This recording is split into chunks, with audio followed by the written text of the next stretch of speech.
Praise the Lord everyone. आज हम इस वीडियो में बात करेंगे ये जो रिसेंट टाइम्स में अभी चल रहा है और कुछ सालों से जो वॉर कुछ कंट्रीज़ के बीच में एकदम से बढ़ गए हैं।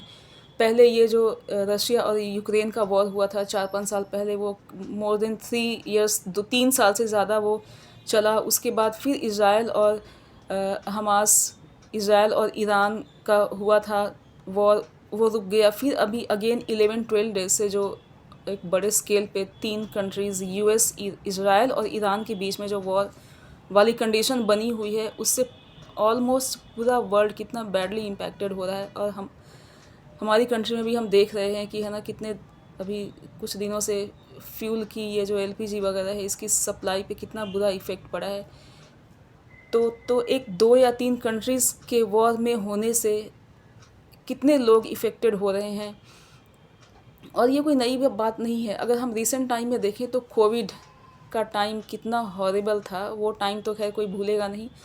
क्या किसी ने सोचा था कि एक टाइम ऐसा भी आएगा जो कि एक एपिडेमिक या हम पैंडेमिक बोलें, वो इतने बड़े स्केल पे पूरे ऑलमोस्ट पूरे वर्ल्ड के लोगों को इम्पैक्ट करेगा। और कितना नेगेटिवली क्या क्या हुआ वो सबको पता है। एपिडेमिक पहले भी ब्रेकआउट होते थे, बट वो वर्ल्ड के किसी एक पर्टिकुलर कंट्री में, एक पर्टिकुलर रीजन में होते थे। लेकिन ये कोविड फर्स्ट टाइम था जबकि पूरे वर्ल्ड में एक साथ बहुत बड़े स्केल पे ये ब्रेकआउट हुआ और बहुत सारे लोगों ने सफ़र किया इसके कारण। इतना फैटल था ये, जो उसके रिज़ल्ट थे वो सबको पता है कि क्या क्या हुआ उस टाइम पे। खैर अभी अगर हम देखें तो वॉर, अनरेस्ट, कहीं लोग एक दूसरे के साथ लड़ रहे हैं, कहीं अर्थक्वेक्स आ रहे हैं, और भी बहुत बहुत बुरी चीज़ें हमें डे बाय डे देखने को, सुनने को और ज़्यादा मिलती हैं। अगर हम 5-10 या कुछ साल पहले देखें तो ये चीज़ें इतनी फ्रिक्वेंटली या इतनी इतनी ज़्यादा नहीं थी, बट अभी रिसेंट टाइम में ये चीज़ें बढ़ती जा रही हैं। और द मोस्ट इंटरेस्टिंग थिंग कि ये कुछ नया नहीं है। इन सब के बारे में बाइबल में पहले से ही प्रोफेसी, भविष्यवाणी की हुई है। इवन अगर ओल्ड टेस्टामेंट में जाके हम डीप स्टडी करें, उसमें बहुत टाइम लगेगा, बहुत रेफरेंसेस हैं, वो फिर कभी सही।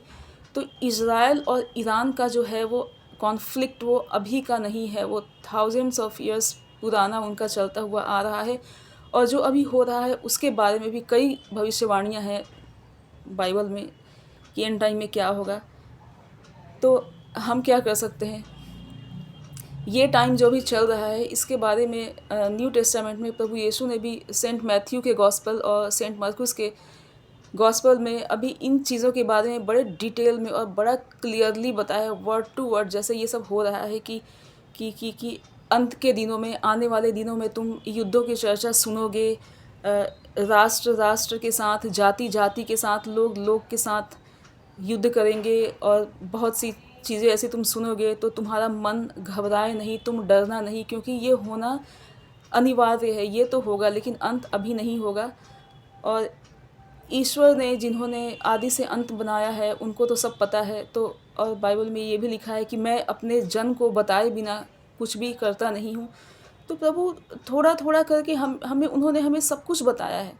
और हमें, जब हम डिटेल में बाइबल पढ़ते हैं, ओल्ड टेस्टामेंट, न्यू टेस्टामेंट, और आज के हम सिचुएशन और हालात देखते हैं, तो हम रिलेट कर पाते हैं, हमें चीज़ें बहुत साफ साफ दिखती हैं। और सिर्फ यही तक नहीं दिखना, वो तो सब दिख रहा है, लोग घबरा जाते हैं और लोगों को दिख रहा है कि ये क्या हो रहा है। लेकिन इन सब के आगे क्या जी, इन सब के आगे ये है कि इन सारे हालात में प्रभु ने हमें क्या कहा है। प्रभु ने हमें कहा है कि तुम डरो मत, तुम पेशेंस रखो, मजबूत बने रहो, मुझ में अपना भरोसा बनाए रखो, क्योंकि मैंने, जिसने तुम्हें बनाया है, जिसने ये सारी सृष्टि बनाई है, मैं तुम्हें संभालूंगा। और अंत तक जो धीरज धरेगा, जो मुझ में बना रहेगा, उसका कल्याण होगा। तो हमें हिम्मत नहीं हारनी, हमें घबराना नहीं, क्योंकि ये चीज़ें तो होंगी, चीज़ें आती हैं जाती हैं, लेकिन हम, जिस प्रभु ने हमें बनाया है, हमें उनमें बने रहना है, हमें उनके वचनों पे भरोसा करना है। और ये हमें अपना पूरा विश्वास लगा के रखना है कि जिन प्रभु ने अब तक हमें संभाला हर एक सिचुएशन में, हर एक हालात में, वही प्रभु आगे भी हमें हर एक सिचुएशन में संभालेंगे, क्योंकि उनके प्रॉमिसेस और उनकी बातें खोखली नहीं होती, वो 100%, 100% वो पूरी होने वाली होती हैं। वो सब लोग जिन्होंने उनके प्यार को चखा है, उन परमेश्वर को, वो जानते हैं कि वो हमें कभी छोड़ते नहीं और कभी त्यागते नहीं हैं। तो बाइबल में इससे रिलेटेड बहुत सारे वर्स हैं। बाइबल में almost 300, more than 360 times, 65 times, 365 बार जितने साल के दिन होते हैं, करीबन उतनी बार लिखा हुआ है मत डरो, डरो मत, डू नॉट फियर। मतलब हर एक दिन के लिए प्रभु ने हमें एक एक बार एक एक वचन दिया हुआ है कि तुम डरो मत, मैं तुम्हारे साथ हूँ, मैं हर एक सिचुएशन में तुम्हारे साथ रहूँगा और तुम्हारी रक्षा करूँगा, अंत तक मैं तुम्हें बचाऊँगा और अपने साथ रखूँगा। अच्छा, इस दुनिया में हम देखते हैं कि है ना, हमारे इंसानों की, हमारी थिंकिंग, हमारा नेचर होता है कि हम बहुत सी चीज़ों पे भरोसा रखते हैं, है ना, वेल्थ पर, जो पावरफुल लोग होते हैं, कईयों के कनेक्शंस होते हैं, पॉलिटिकल कनेक्शन, उन पे, पावरफुल लोगों पे, अपने पैसे पे, अपनी अपनी किसी पोस्ट पे, या किसी अपनी कैपेबिलिटी पे, मीन टू से कि एक्सटर्नल चीज़ों पे, इन दुनिया की चीज़ों और हालातों पे हम भरोसा रखते हैं। लेकिन ये तो हम सब ने देख लिया कि ये सारी चीज़ें कभी ना कभी फेल हो जाती हैं। कोविड के टाइम हमने देखा कि कुछ भी काम नहीं आया, है ना। अभी भी हम देख रहे हैं कि एक छोटा सा एग्जांपल अगर हम देख लें तो लोग कैसे परेशान हो रहे हैं सब कुछ होते हुए भी। लेकिन प्रभु किसी सिचुएशन को खींचने नहीं देते, प्रभु संभालते हैं। लेकिन वो चाहते हैं कि अल्टीमेट में, ठीक है, इंसान इंसान इन चीज़ों की तरफ देख सकता है, लेकिन ये चीज़ें भी कभी ना कभी फेल हो जाती हैं, कभी ना कभी इनमें से कोई भी चीज़ हमारे काम नहीं आती। फिर क्या, उसके बाद क्या? प्रभु, वो ईश्वर जिसने ये दुनिया बनाई है, जिसने इंसानों को बनाया, वो हमें बहुत प्यार करते हैं। क्योंकि प्रभु पिता परमेश्वर ने इंसानों से इतना प्रेम किया कि उन्हें बचाने के लिए, उन्हें अल्टीमेट साल्वेशन देने के लिए अपने इकलौते बेटे को इस दुनिया में भेजा कि जो कोई उनमें विश्वास करे वो नाश ना हो, उसको हमेशा का जीवन मिले। हमेशा का जीवन इस दुनिया के बाद भी और इस दुनिया में भी हम एक सच्चा और एक गहरा जीवन हम कैसे जी सकते हैं, जब हम अपने प्रभु परमेश्वर को जान सकते हैं, उनके साथ हर एक पल, हर एक क्षण, जीवन का एक एक दिन हम बिता सकते हैं उनकी इच्छा से। और असली इस दुनिया में स्वर्ग राज्य वही है। यीशु ने कहा है, प्रभु यीशु ने कहा है कि स्वर्ग का राज्य कोई यहाँ वहाँ नहीं है, वो तुम्हारे बीच में है। अगर हम प्रभु की आत्मा के अनुसार चलें, अच्छे काम करें, पवित्र आत्मा के हिसाब से हम जिएं, जैसा ईश्वर ने हमें बोला है हम वैसे जिए, तो स्वर्ग का राज्य हमारे ही बीच में है। लेकिन अगर उसके हम उल्टा करें, जो चीज़ें, जो बातें, जो काम प्रभु की तरफ से ना हो, तो फिर वो तो बहुत बुरी चीज़ है। तो फिर वो इंसानों के लिए एक, है ना, बुराई का कारण बनेगा, अगर जो चीज़ें प्रभु की तरफ से ना हो।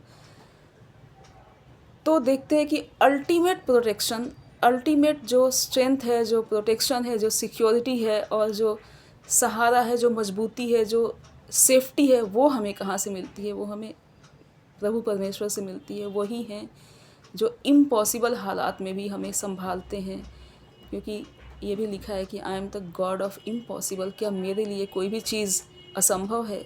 प्रभु के लिए कोई भी चीज़ असंभव नहीं है। वो हर एक सिचुएशन, हर एक हालात को बदल सकते हैं, वो सब कुछ कर सकते हैं। और जो लोग उनमें विश्वास करते हैं, सब लोग वो एक्सपीरियंस करते हैं कि प्रभु किसी भी सिचुएशन को बदल सकते हैं। प्रभु हमेशा साथ रहते हैं, वो कभी नहीं छोड़ते हमें। चलिए बाइबल से हम कुछ वर्सेस देखते हैं। डिट्रोनॉमी की चैप्टर 31 वर्स 6, ढारस बांधो और भरोसा रखो, भयभीत ना हो और उनसे मत डरो, क्योंकि तुम्हारा प्रभु ईश्वर तुम्हारे साथ चलता है। वह तुम्हारा विनाश नहीं होने देगा और तुमको नहीं छोड़ेगा। आमीन। 2 टिमोथी चैप्टर 1 वर्स 7 में, ईश्वर ने हमें डर का नहीं बल्कि सामर्थ्य, प्रेम तथा आत्मसंयम का मनोभाव प्रदान किया है। और आइज़ाया चैप्टर 41 वर्स 10 में बड़े खूबसूरत प्रोमिसेस हैं प्रभु परमेश्वर के। डरो मत, मैं तुम्हारे साथ हूँ। चिंता मत करो, मैं तुम्हारा ईश्वर हूँ। मैं तुम्हें शांति प्रदान कर तुम्हारी सहायता करूँगा। मैं अपने विजयी दाहिने हाथ से तुम्हें संभालूँगा। तो हमने देखा कि प्रभु के प्रोमिसेस कितने महान हैं। प्रभु अपने लोगों को बहुत प्यार करते हैं, वो सबको प्यार करते हैं। वो चाहते हैं कि इंसान उनकी प्रेम को, उनकी दया को, उनके करुणा को और मनुष्यों के प्रति उनका जो त्याग है और उनका प्रेम है उसको समझें और उनके करीब आएं। आमीन।